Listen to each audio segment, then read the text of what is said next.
गांव प्रीतमपुरा में धनराज नाम का एक अमीर सेठ रहता था। उसके पास अपार धन संपदा, कई गाड़ियां और बहुत सी जमीन थी। सेठ धनराज आसपास के गांवों में सबसे अमीर व्यक्ति था। एक दिन सुबह सुबह सेठ धनराज का नौकर रामू दौड़ता हुआ आया। क्या हुआ रामू, हाफ क्यों रहे हो? सेठ जी, आपकी लाल वाली कार लगता है चोरी हो गई है। वो बाहर खड़ी ही नहीं है। फिर सेठ धनराज और रामू बाहर की ओर दौड़ते हैं। सेठ धनराज बाहर आकर देखता है कि उसकी लाल वाली गाड़ी पार्किंग में नहीं है। वो तुरंत पुलिस स्टेशन में कॉल करता है। पुलिस स्टेशन में इंस्पेक्टर सूरज तुरंत उनका कॉल अटेंड करता है। अपराध की दुनिया में सूरज एक जाना माना नाम है। इंस्पेक्टर सूरज ईमानदार, बहादुर और बुद्धिमान पुलिस ऑफिसर है। वो बिना देर किए हुए सेठ धनराज की कार का केस सॉल्व करने अपनी गाड़ी लेकर निकल जाता है।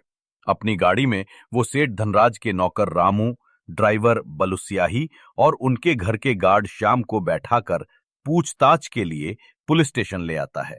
साथ ही सेठ धनराज भी अपनी गाड़ी से वहां पहुंचता है।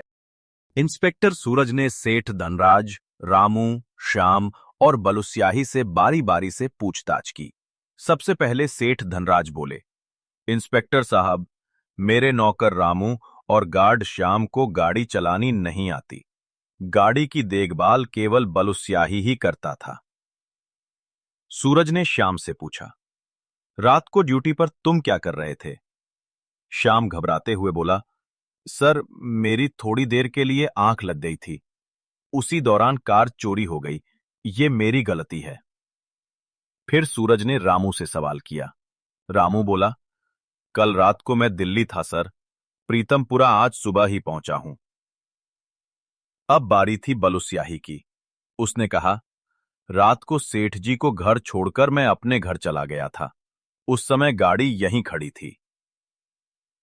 ये सब सुनकर इंस्पेक्टर सूरज ने चारों को फिलहाल घर जाने की इजाजत दे दी, लेकिन उनके मन में कई सवाल उठे। उसने तुरंत अपनी जांच शुरू कर दी। इंस्पेक्टर सूरज ने फैसला किया कि अब उसे 3 काम करने होंगे। 1. रामू के दिल्ली जाने का सबूत तलाशना। 2. श्याम की ड्यूटी की जांच करना कि उस समय वो कहां था। 3. और सबसे महत्वपूर्ण, बलुस्याही की गतिविधियों पर नजर रखना, क्योंकि वही कार का जिम्मेदार था। सूरज ने अपनी टीम को आदेश दिया कि कार के आसपास की फिंगरप्रिंट जांच की जाए और मोहल्ले में लगे सीसीटीवी कैमरों की फुटेज निकाली जाए। अब असली खेल शुरू होने वाला था। सूरज सबसे पहले बलुस्याही के घर जाकर पूछताछ करता है। उसकी पत्नी बताती है कि रात को मेहमान आए हुए थे, इसलिए बलुस्याही सेठ जी को छोड़कर सीधे घर आ गए थे। सूरज ने बलुस्याही के मेहमानों से बात कर यह पुष्टि कर ली कि बलुस्याही रात को घर पर ही था। बलुस्याही से पूछताछ करने के बाद इंस्पेक्टर सूरज सेठ धनराज के गार्ड श्याम के घर पहुंचता है। श्याम की पत्नी बताती है कि पिछली रात श्याम घर नहीं आया था। वह सेठ जी के घर पर ही था। सूरज ने यह भी देखा कि उस रात श्याम सचमुच धनराज के घर पर मौजूद था, लेकिन ड्यूटी के दौरान उसे नींद आ गई थी। अंत में इंस्पेक्टर सूरज रामू के घर जाता है। वहां उसने देखा कि रामू की पत्नी महंगी ड्रेस और कीमती आभूषण पहने हुए थी। पूछताछ करने पर रामू की पत्नी ने बताया, रामू कल रात जयपुर गए थे और आज सुबह ही प्रीतमपुरा पहुंचे हैं। ये सुनकर इंस्पेक्टर सूरज चुपचाप वहां से लौट जाता है।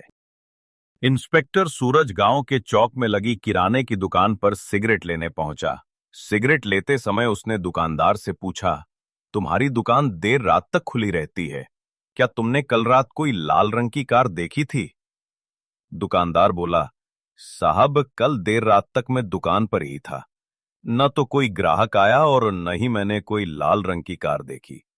लेकिन रात लगभग 11 बजे रामू जरूर अपने एक दोस्त के साथ बाइक पर आया था।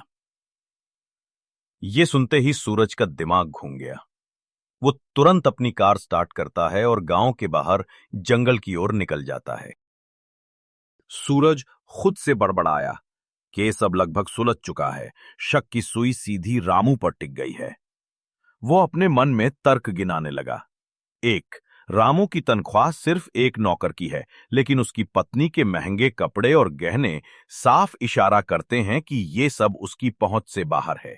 दो, रामू कहता है कि वो कल रात दिल्ली गया था, जबकि उसकी पत्नी का बयान है कि वो जयपुर गया था, यानी दोनों के बयान मेल नहीं खाते। तीन, दुकानदार ने साफ कहा कि रात 11 बजे उसने रामू को अपने दोस्त के साथ बाइक पर देखा था, जबकि रामू ने दावा किया कि वो प्रीतमपुरा में था ही नहीं। सूरज ने गहरी सांस लेते हुए कहा, मतलब साफ है, असली खेल रामू ही खेल रहा है। अब जरूरी है कि उसे जेल ले जाकर कड़ी पूछताछ की जाए। इंस्पेक्टर सूरज ने रामू को थाने बुलवाया।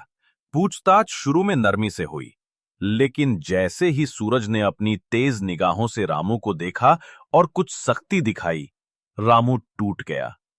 घबराकर उसने कबूल किया, साहब, मेरे दोस्त ने मुझे पैसों का लालच दिया था। उसी ने कहा था कि सेठ धनराज की गाड़ी चुराने में मदद करो। मैं लालच में आ गया और उसी पैसों से मेरी पत्नी ने कपड़े और गहने खरीदे, लेकिन उसे सच्चाई का बिल्कुल पता नहीं है कि ये पैसे कहां से आए थे। सूरज ने तुरंत कार्रवाई करते हुए चोरी की गई कार जब्त कर ली और रामू व उसके दोस्त दोनों को सलाखों के पीछे पहुंचा दिया। अब गांव में सबको ये यकीन हो गया कि इंस्पेक्टर सूरज की नजर से कोई भी गुनाह बच नहीं सकता।